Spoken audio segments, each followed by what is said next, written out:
Hey gaming fans, so today's another Yu-Gi-Oh deck profile, and this one, well, I guess I'll just call it Master of Oz deck. This whole deck is focused on really just getting out a really big fusion and attacking with it.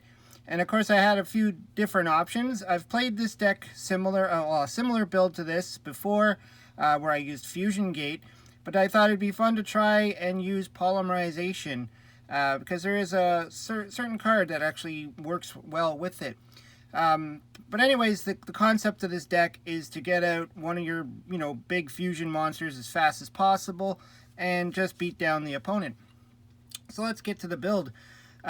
So obviously we'll have our fusion deck, but let's get to the main deck first. So we have Deskangaroo. This guy's important because he is what builds your Master of Oz. And then your other critical card is Big Koala. Now, obviously this deck could brick pretty bad. I know that, but, it could also land you a really heavy field if the cards are right. So with Deskangaroo, it's an interesting monster. Its effect might not ever go off, but when the attack of a monster that attacks this monster is lower than the defense of this monster, destroy the attacking monster. Damage calculation is applied normally. So I guess it can bring down some pretty big monsters if they try to destroy them. But really what you need them for is your Master of Oz. And I've used this guy in my Cyberstein build. He's like the biggest fusion monster you can pull out in GOAT format because Blue Eyes Ultimate Dragon wasn't legal yet. So we got these two guys. And then for some more fusion support, we have Thunder Dragon. And this guy is going to pull out the twin-headed Thunder Dragon, which is pretty big too, 2800 attack.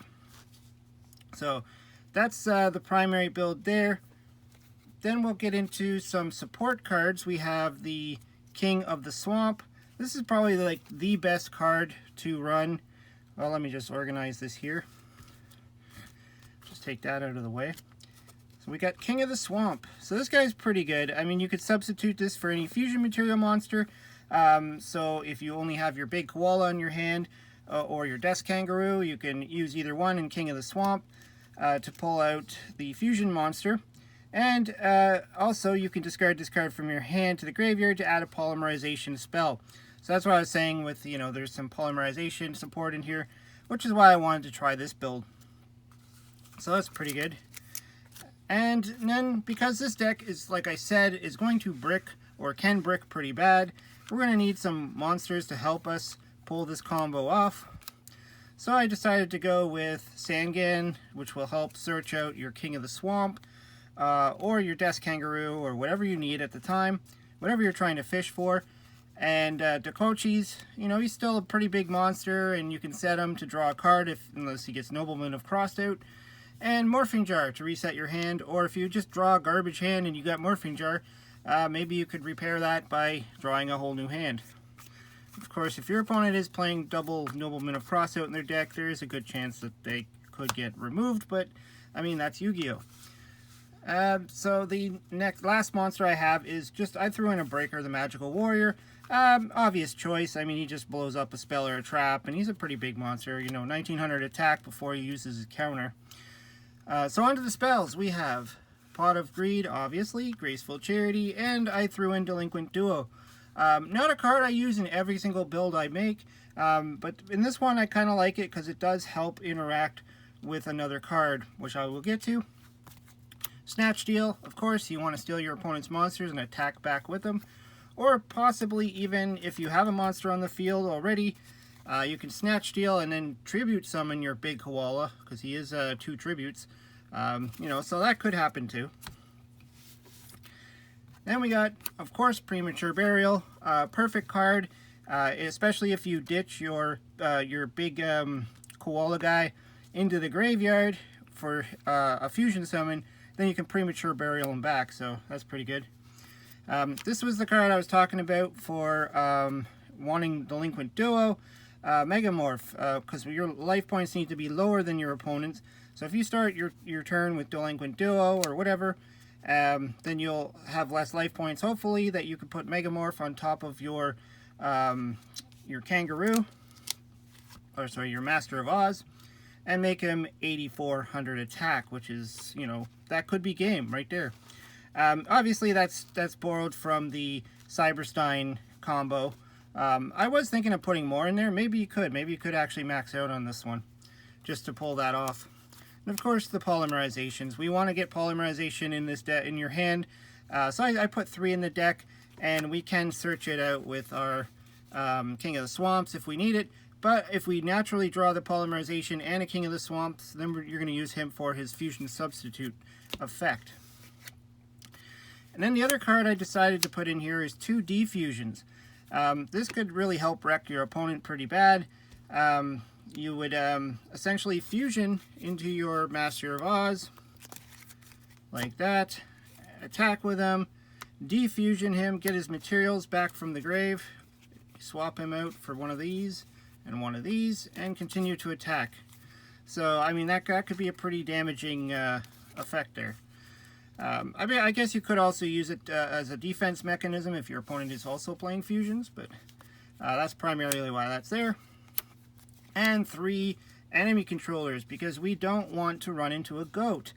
This is a goat format, obviously named goat format because people play scapegoats. So if they think that they're just going to set a scapegoats and you're going to not be able to hurt them, well, enemy controller will take care of that, and it will also steal their monster if you really want to. Well, not also, or steal their monster. So then we got our typical Mystical Space, Heavy Storm, Giant Trunade. I put 2 Trunades in here because we want to get rid of that back row if we're going to go for game. Or even if we're not going for game, if we're going to try and pull off a ton of damage, you want to make sure that there's no back row. And again, if they have a scapegoat, they're going to activate it or chain to this, which is fine, because you have your enemy controllers ready. And then Ring of Destruction to try and finish off your opponent as well. And then some I guess you want to call these support cards that you're going to prevent certain things from happening to you. You know, you can, like I said, if you get that bricky hand and you need to set your morphing jar and you have a Solemn ready, that way they can't Nobleman of Crossout, you know, things like that. Or if you're going to go for game and you don't have anything to wipe the field of anything, you use these for your, you know, however you want to use them.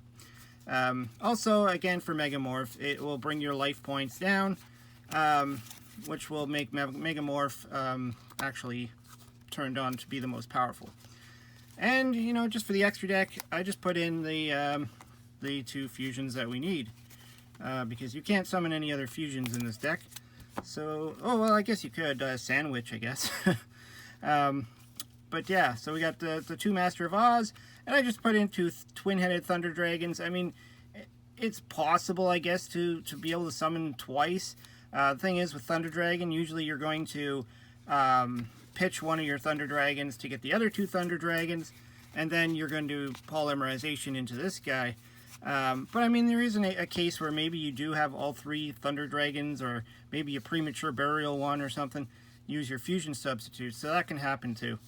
But yeah, that's pretty much the gist of this deck. It's just a fun build to try and overwhelm your opponent with these guys here, with your big fusion monsters. Sort of like the Cyberstein, just not as dependent upon him. Anyways, hope you liked the deck. I mean, I guess you could throw Cyberstein in this build as well, just to kind of make it both. You know, that would work too. Anyways, hope you liked the deck. Throw some comments down below. I always like to hear what you have to say. Let me know if there's any cards that you would recommend or take out or put in, or what you think would make the deck less bricky, if that's even possible. Anyways, hope you subscribe. Talk to you later.